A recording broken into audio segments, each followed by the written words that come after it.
Hey, Shalom, Kal Halor, Yahweh Bashim Yahweh Shai Bashim Chachadash, the ones apostles, bishops, and elders of Great Millstone. Shalom to brothers and highways and byways, doing the works sincerely and faithfully, and continually fighting that good fight of faith, Lord willing. We are found that number two be delivered. And I say also likewise to you, sisters who truly trust and believe in the name of Yahweh Bashim Yahweh Shai. May He have mercy on you as well. All right, so here on the screen is a video that's been going around. And this woman's channel is Melanin Wisdom, all right, and she proclaims herself to be breaking down Deuteronomy the 20th chapter and trying to show her audience that the Negroes here in America and all over the world are descendants of Ham, all right, and again, for all those who are lost in this world, they're going to get that perception that we descend from Him because of our skin color, But again, this woman is lost beyond belief, and we're going to get a couple of scriptures. We're going to go through it a little bit. It's not going to be long, but I want to hit some very key points, all right? So let's listen to what she has to say. We're going to pause it and go through some scriptures. Know that from that understanding in Genesis 10 that these people that God was talking to, that I broke down in part 2, is from the line of Shem. So, with that being said, we know where Ham's people ended up descending. They resided, according to Genesis 10, in Africa. It says right here in the Table of Nations, Genesis 10, that Ham's offspring, they are the offspring of the Canaanites, Egyptians, Philistines, Hittites, and Amorites. The Bible also tells us that the offspring of Ham's descendants settled in these nations and the rest of Africa. So if blacks are from Africa, then blacks are from the line of Ham. Whites and Europeans and those of Asia Minor are from the line of Japheth. And those of the Jews, and only the Jews, are from the line of Shem. Blacks, Africans, and the offspring of Africans, along with the Middle Easterns, are from this line. Moving forward, coming back to... All right, so you heard her explanation and her weak attempt to try to mesh the so-called blacks in with the Hamites and with Ham. All right. So what I'm gonna do now is I'm gonna get a couple of scriptures, because she said the Jews, the Hebrews were white. All right.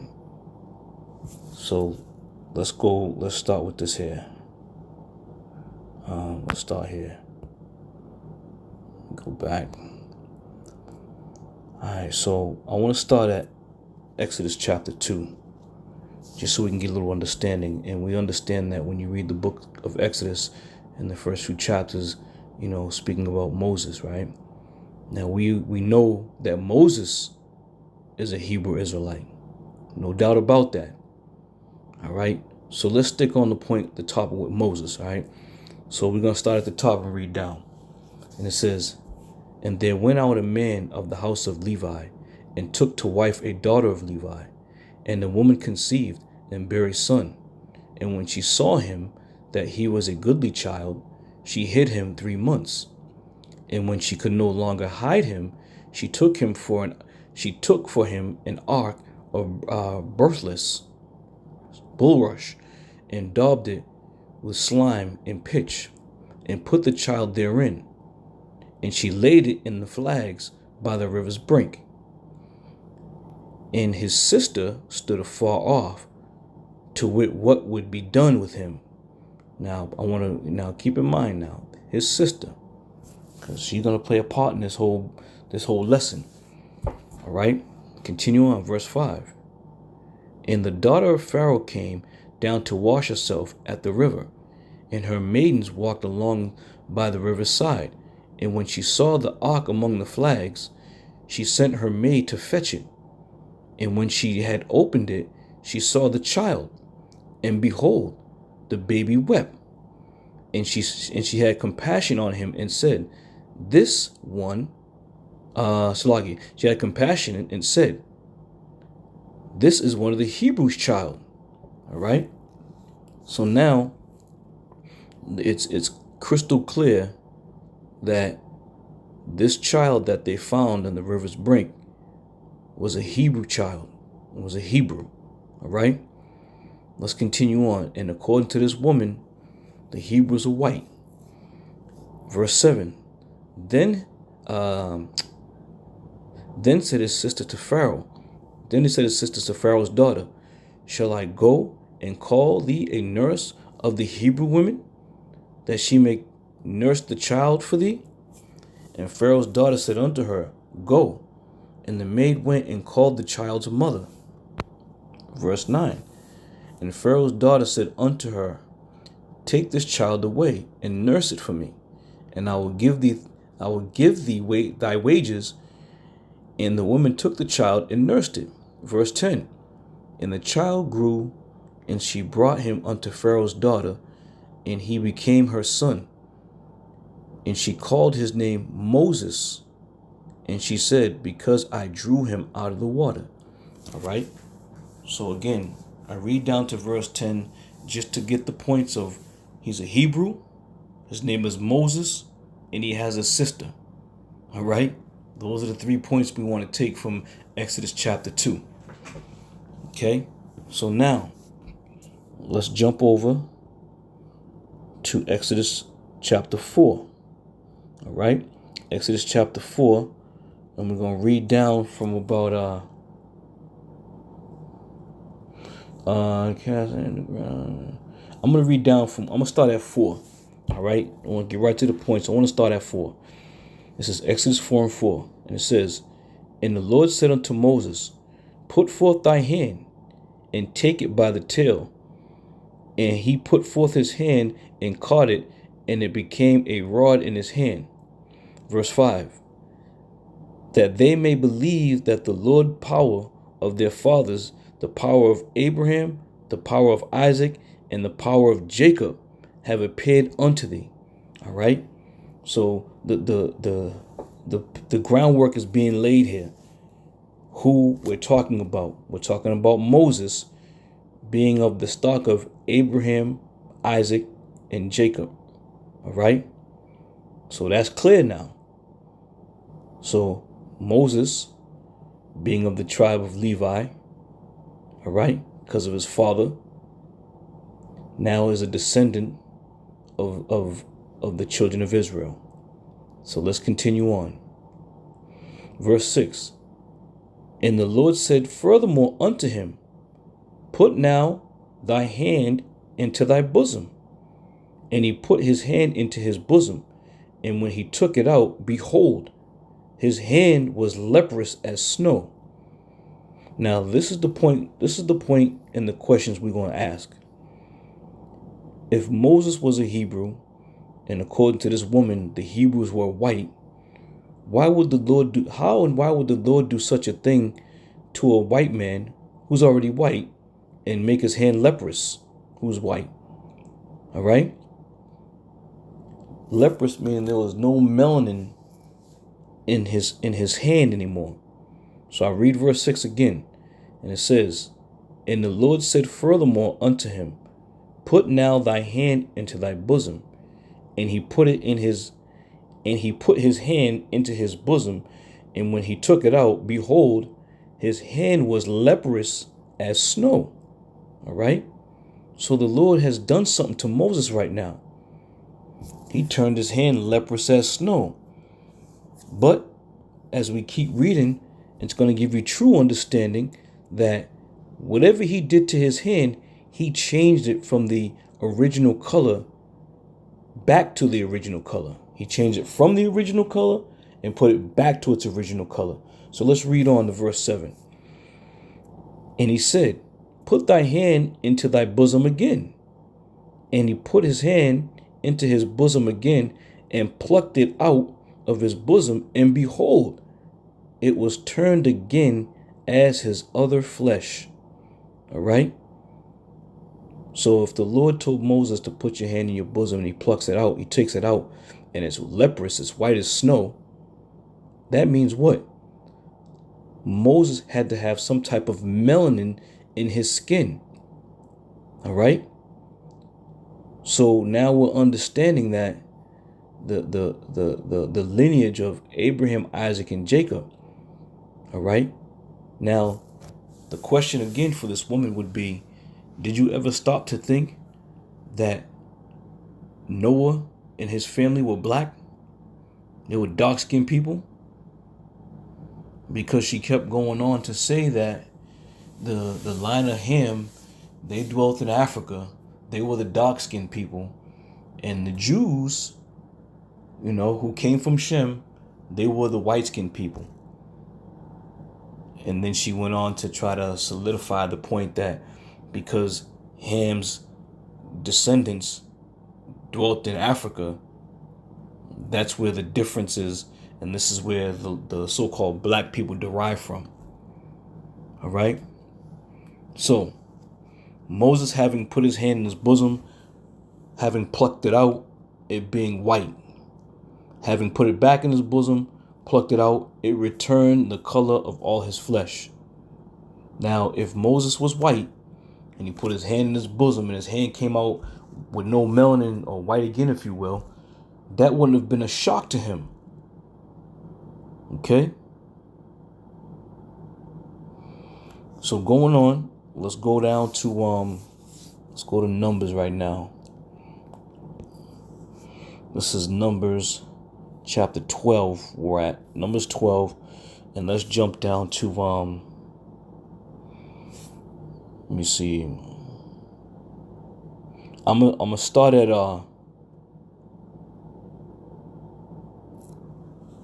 I'll start at 7. This is Numbers 12 and 7. And it says, my servant Moses is not so, who is faithful in all my house. Verse 8. With him will I speak mouth to mouth, even apparently, and not in dark speeches.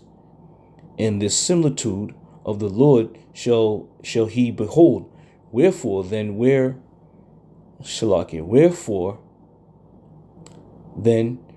were ye not afraid to speak against my servant Moses?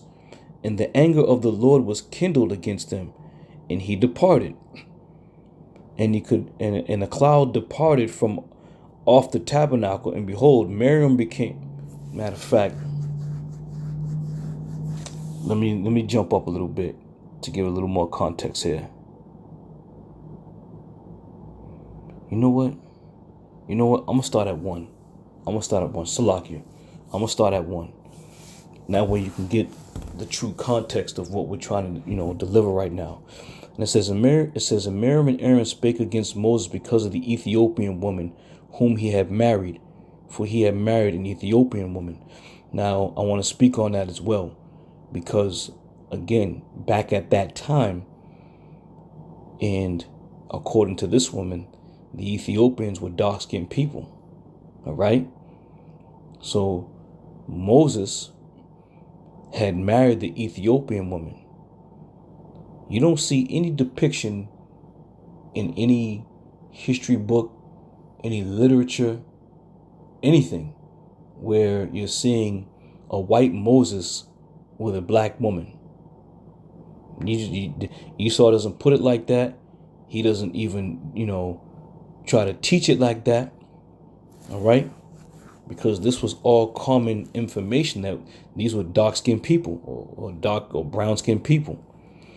Verse 2, and it says, and they said, have the Lord indeed spoken only by Moses? Have he not spoken also by us? And the Lord heard it. Now, the man Moses was very meek above all men which were upon the face of the earth.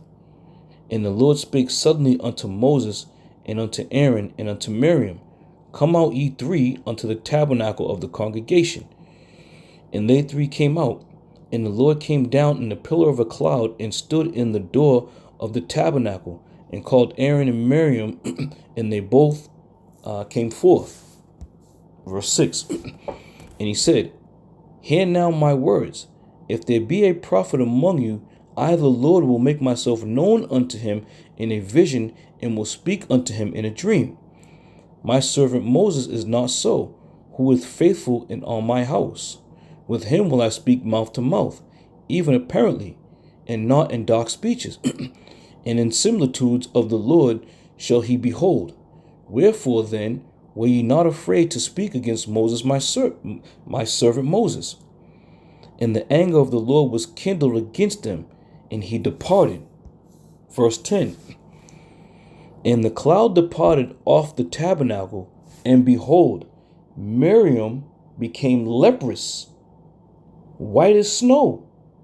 And Aaron looked upon Miriam, and behold, she was leprous. All right. Now, remember in Exodus chapter 2, verse 4, we read about Moses' sister, who was standing off to the side, wondering what was going to happen to Moses.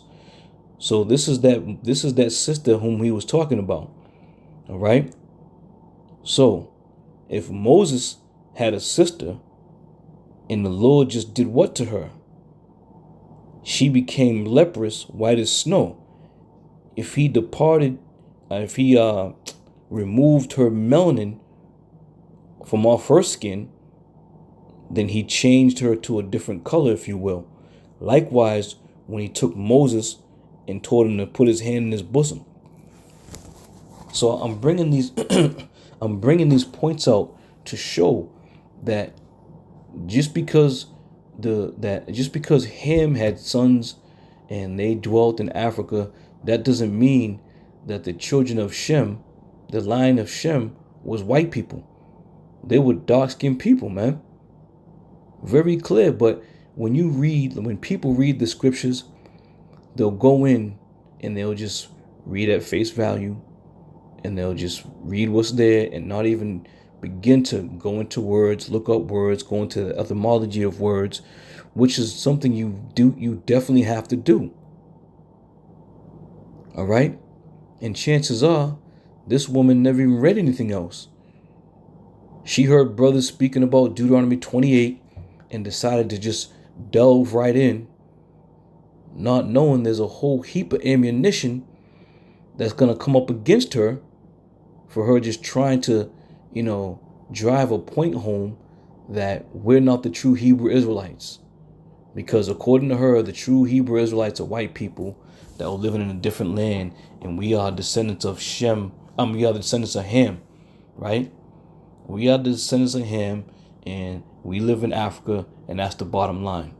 And that's the only thing she's trying to prove. But even in that, she's wrong. All right? So here you have Miriam getting turned white as snow. So if he turned her white as leprous, if he made her leprous white as snow, then what color was she? What kind of melanin did she have upon her body? All right? So let me go here and jump down to here. All right? So this is a little excerpt from the Zondervan Compact Bible Dictionary. And brothers are very familiar with this, but a lot of you people out there who have no clue about the Zondervan Compact Bible Dictionary, which is also another book that was created from Esau. All right? Now, the last thing Esau's going to want to do is to reveal that we are the chosen people of the Heavenly Father and the Son. That's the last thing he wants. But it's out of his control. All right? Because the Lord put this ball in motion. If it was up to Esau, he'd have us in chains still. If it was up to him. But according to the book of Lamentations, it says what? The iniquity of our sins, roughly paraphrasing, are accomplished. So the Lord is bringing all these things out. All right? So going to the Zondervan Compact Bible Dictionary, it says Ham, the youngest son of Noah, born probably about 96 years before the flood, and one of 8 persons to live through the flood. He became the progenitor of the dark races. Now, this was the point this woman was trying to drive home, that the dark races were all from the land, all from the man of Ham, right? And it goes on to tell you, not the Negroes. All right? Not the Negroes. Now, if Esau knows this, if he's putting this together, what else does he know? Outside of, you individuals who profess yourselves to be African and, whatever nationality you chose to, label yourself. Esau knows who you are, but you don't know who you are. All right? And Esau's trying to give you some nuggets to help you, Of course it's through the Spirit of the Lord, but he's trying to put it out there. All right? So not the Negroes, but the Egyptians who she mentioned, the Ethiopians who she mentioned, the Libyans and the Canaanites. All right? And there's scriptures also, going back to the children of Israel being sold, by the Hamites, if you will, to the Grecians. All right. So I wonder if this woman knows anything about the Zondervan Compact Bible Dictionary and all that's entailed in it concerning him. All right, so that's it on that. But the point being driven home is that this woman, she knows absolutely nothing concerning these scriptures. And she swears she getting down too, man. She swears she's on a tear. Talking about, in my part 2, I'm going to break this down. I'm going to break this down and I'm going to let the world know that you so-called Negroes, you ain't the Hebrew Israelites. Come on now. And many brothers have said it, and some of you sisters have said it too. Who else fits the prophecies better than us? There's been no group of Edomites or so-called white people that have suffered the atrocities that we have suffered throughout time. There's no nation of people that's gone through what we've gone through, man. And we're still going through it. We're still going through it. Now, this is Isaiah chapter 3 and jumping down to 17. Now, this is also for you, lady, because she's sitting up there with all kinds of weave in her hair. Why? Why can't you grow your hair? Why do you gotta use all the laxatives and chemicals and weaves? Why is that? All right. Well, let's show you why. This is Isaiah 3, and matter of fact, damn, there's a lot in this chapter that's good, but I'm gonna start at 15 because, again, going to the point what I just made about no other nation being in the condition that we've been in. Isaiah 3 and 15, it says, "What mean ye that ye beat my people to pieces and grind the faces of the poor, saith the Lord power of the host?" All right. We've never seen anything go down anywhere remotely close to any nation on this planet like the shit that went on with the so-called black man, Puerto Rican man, Native American Indian, so on and so forth. And this is exactly what the Lord is talking about. What mean ye that ye beat my people to pieces? All right? Shit. Even the Hamites have never gone through the shit that we've gone through. And they dark-skinned people. Because it was always known that the so-called Negro was the Lord's chosen people. Okay? So continuing on, verse 16 was the points. 16 and 17 are the points. It says, moreover, the Lord saith, because the daughters of Zion are haughty, and walk with stretched forth necks and wanton eyes, walking and mincing as they go, and make a tinkling with their feet. Therefore, all right, listen now, therefore the Lord will smite with a scab the crown of the head of the daughters of Zion, and the Lord will discover their secret parts. All right. Again, what nation of people fits this what nation of women fits this prophecy, man? The majority and the bulk of all these nations and these women got long hair, flowing hair, you know, hair that's just, as for the black woman, hair to die for, man. Hair to die for. Now, let me go here. Let me back up here. Let me go let me go back here.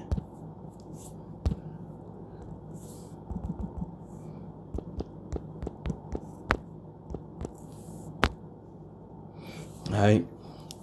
This is 1 Corinthians 11 and 15. And I'll start at 14. Start at 14 and read on down. It says, doth not even nature itself teach you that if a man have long hair, it is a shame unto him? But if a woman have long hair, it is a glory to her, for her hair is given her for a covering. All right? But if a woman have long hair, it is a glory to her. All right? So, in this woman here, this woman here, let me get that back. Okay? Melanin and wisdom, it is her glory. No, that's not your glory. Your hair is your glory, according to the scriptures. And I perceive and I believe what you got on your head now is not even your hair. All right? So understand this, lady. You are the ones, you personally are one of the ones that fit these prophecies. You see? To go on and babbling on about Deuteronomy 28th chapter, you have no idea what the hell's going on around here.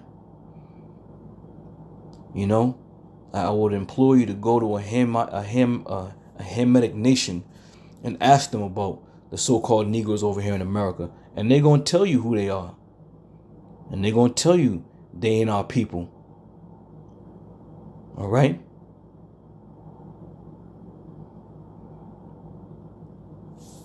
But this is what goes on in Babylon the Great. This is what you people do. This is what you strive for. Okay? What else did I have? Let me see what else. See what else we got here. This is Job 39 and 17. I'm gonna end it with this one here. It says, because the Most High have deprived her of wisdom, neither have he imparted to her understanding. All right. So her page says what? Melanin and wisdom is her glory. Well, the Lord deprived you of wisdom. You see? But again, she's just another lost soul trying to make her way through Babylon and thinking that Babylon is going to continue forever. All this shit's about to come to a screeching halt, man. It's about to come to a screeching halt. All right? And believe us when we tell you, when all hell starts breaking loose, these women ain't going to be nowhere to be found. No one's going to be rising up on the highways and byways. You ain't going to be in the trenches. You ain't going to be out there trying to teach. You're going to be looking for a man for protection, for shelter, for food. All right? These are the things that are happening. And we don't boast and brag about it. But the scriptures are faithful and true. This is exactly what's going to go down. All right? And like I said in my last video, you have all these, Johnny come latelys. And again, that's coined by the elder Apostle Gabar, Johnny come latelys, upstarts, who now have been hearing the word and now they want to dive into the Bible and try to bring out their own, understanding of what they believe things are. All right? The Lord has already set this thing up, man. There's no need to restart or try to put a pulse into something else. This thing is off and running. We coming to the end now. We at the end of this thing. And a lot of y'all just trying to wake up and jump into it. Too late, man. Too late. All right, so I'm going to stop that right there. Lord willing, this was edifying. And I'm going to see y'all another one. Lord willing, I'll say shalom.